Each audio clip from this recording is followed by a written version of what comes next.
লাগে, পানীও লাগিব। পানীটো খুব প্ৰয়োজনীয় বস্তু, হয়নে নহয়? পানী নোহোৱাকৈ আমি একদিন বাচি থাকিব নোৱাৰোঁ, হয়নে? ধৰা তেনেকুৱা পৰিস্থিতিত তোমাৰ ওচৰত এই খালখনত যিখিনি পানী আছে তেনেকুৱা এটা পানীৰ উৎস দেখিবলৈ পালা, আৰু বহু ঠাইত তোমালোকে ঘূৰিলা, পথত ঘূৰিলা, পৰিষ্কাৰ পানী খাবৰ কাৰণে নাপালা। সেই সময়ছোৱাত তোমালোকে কি কৰিবা? বাচিবতো লাগিব, হয়নে নহয়?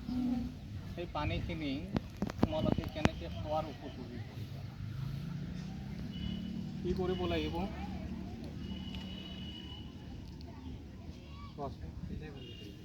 ফিল্টাৰ কৰিব লাগিব। আচ্ছা, ফিল্টাৰটো কৰিব লাগিব। কেনেকৈ কৰিবা?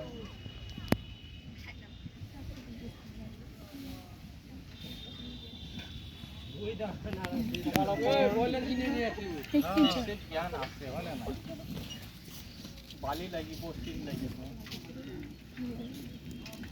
এই পানীখিনি যদি বালি আৰু শিলৰ মাজতে পাৰ কৰা, পঠিয়াই দিয়া, তেতিয়াহ'লে তাত থকা লেতেৰাখিনি লাহে লাহে পৰিষ্কাৰ হ'ব, হয়নে?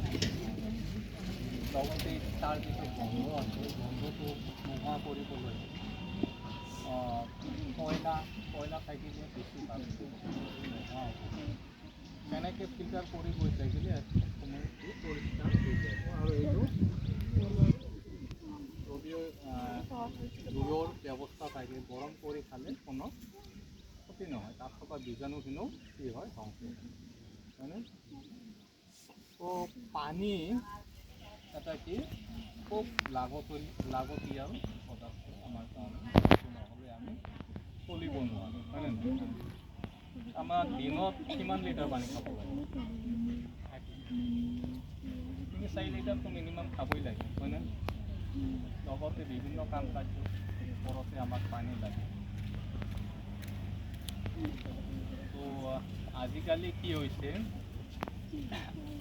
পানী যিমান আছে পৃথিৱীত, খোৱা পানীৰ পৰিমাণ কিন্তু বহুতেই পানীৰে প্ৰায় 1% মান খোৱা পানী, নিৰ্মল পানী বুলি কয়। এই নিৰ্মল পানীটো আমি খোৱাৰ কাৰণে ব্যৱহাৰ কৰোঁ। বিভিন্ন পদ্ধতিত তাক কি কৰা হয়, বিশুদ্ধকৰণ কৰা হয়। গতিকে পানীটো হ'ল খুব লাগতিয়াল। আমাৰ ইয়াতে এই পানীটো এনেকৈ আছে, পুখুৰী হিচাপে ব্যৱহাৰ কৰিছে, কিন্তু এনেকৈ এইটো আৰৱত কিন্তু এনেকৈ নাৰাখে। সিহঁতে ইয়াত বিভিন্ন ধৰণৰ ব্যৱস্থা কৰি সেই পানী খালে হয় বা তাক ব্যৱহাৰ কৰে, হয়নে নহয়? গতিকে এইটো পানীৰ গুৰুত্বটো তোমালোকে বুজিব লাগে, আৰু পানী যধে মধে অপচয় কৰিব নালাগে। পানী ঘৰত আছে কাৰণে কল মাৰি থাকিবা, পানী পেলাই দিবা, সেইটো কৰিব নালাগে। দৰকাৰত যিখিনি লাগে সেইখিনি আমি ব্যৱহাৰ কৰিব লাগে। এতিয়া কিৰি ধান গাড়ী আছে চাৰিওফালে, হয়নে নাই? কিৰি ধানত কি পানী ক'ৰ পৰা দিয়ে? মেচিনৰ পৰা। সেই পানী মানে ভূগৰ্ভৰ পানী, ভূগৰ্ভতো কি এটা নিৰ্দিষ্ট পৰিমাণৰ পানী থাকে, হয়নে? সেই পানী আমি উলিয়াই আছোঁ।